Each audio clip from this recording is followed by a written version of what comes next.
Itoophiyaan yaa'ii hooggantoota Afrikaa 39ffaa fi yaa'ii Afrikaa Itaalii lammaffaa karaa guutuu ta'ee fi sadarkaa isaanii eeggataniin keessummeessuun keessummoota ishees kabajaan gaggeessiteetti jedhan ministeer deetaan ministeera dhimma alaa Ambaasaadar Biraanuu Tsaggaayee. Yaa'ii idilee hooggantoota Afrikaa irratti dureewwan biyyoota 41 ministeeronni dhimma alaa biyyoota garaagaraa 48 akkasumas giifti dureewwan 12 dabalatee keessummoonni 20 ta'an argamu Ambaasaadar Biraanuun himaniiru. በዚህ በ39ኛው የአፍሪካ ህብረት መደበኛ የመሪዎች ጉባኤና yaa'ii idilee hooggantoota Afrikaa irratti dureewwan biyyoota 41 ministeerota dhimma alaa biyyoota 48 giifti dureewwan 12 dabalatee waliigalaan keessummoonni 20 caalan hirmaataniiru. Itoophiyaanis keessummoota ishee karaa miidhagaa fi milkaa'ina qabuun keessummeessiteetti.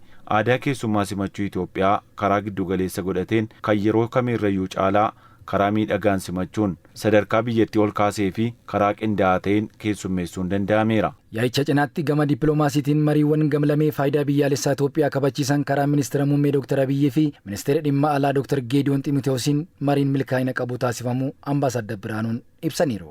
ከዲፕሎማሲ አኳያ የዘንድሮ ጉባኤ ኢትዮጵያ በተለያየ ደረጃ gama dippiloomaasiitiin yaa'ii bara kanaa irratti Itoophiyaan hojii milkaa'ina qabu milkeessiteetti. Yaa'ichaan cinatti marii gamlamee biyyoota garaagaraa waliin taasifameen fedhii fi faayidaan biyyaalessaa Itoophiyaa kan itti mirkanaa'ee fi waliigalteewwan garaagaraa kan itti taasifame akkasumas ejjennoon Itoophiyaa adda ba'ee kan itti mul'atedha. Dabalataanis haasawaa ministeerri muummee Dr. Abiy Ahmed yaa'icha irratti taasisaniin Itoophiyaan biyyoota Afriikaaf ifa ta'uu fi dursuun fedhii fi faayidaan Afrikaanotaa sadarkaa idil addunyaatti akka kabajamuuf akkasumas Afrikaanonni bakka isaaniif malu akka argataniif haasawaa isaaniin kan itti mirkaneessanidha. Yaa'iiwwan gurguddoo lameen tibbana ta'aman dandeettii Itoophiyaa yaa'iiwwan gurguddoo idil addunyaa qopheessuu dandeessuu kan itti mul'ate ta'uu Ambaasaadar Biraanuun eeranii misoomawwan magaalaa Finfinnee keessatti hojjetamanis kan itti beeksifamanii fi maqaan gaarii biyyaa kan itti ijaarame ta'us himaniiru. ዓለም አቀፍ ጉባኤዎችን የማስተናገድ አቅም የተገነባበት ነው።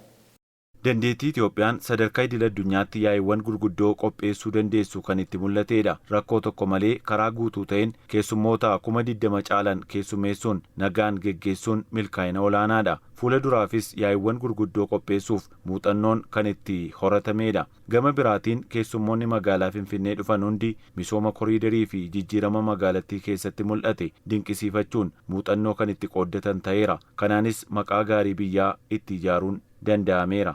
Dhumarratti Ambaasaadar Biraanuun qaamolee keessummoota dhufan simachuun karaa guutuu ta'een keessummeessan hunda galateeffataniiru.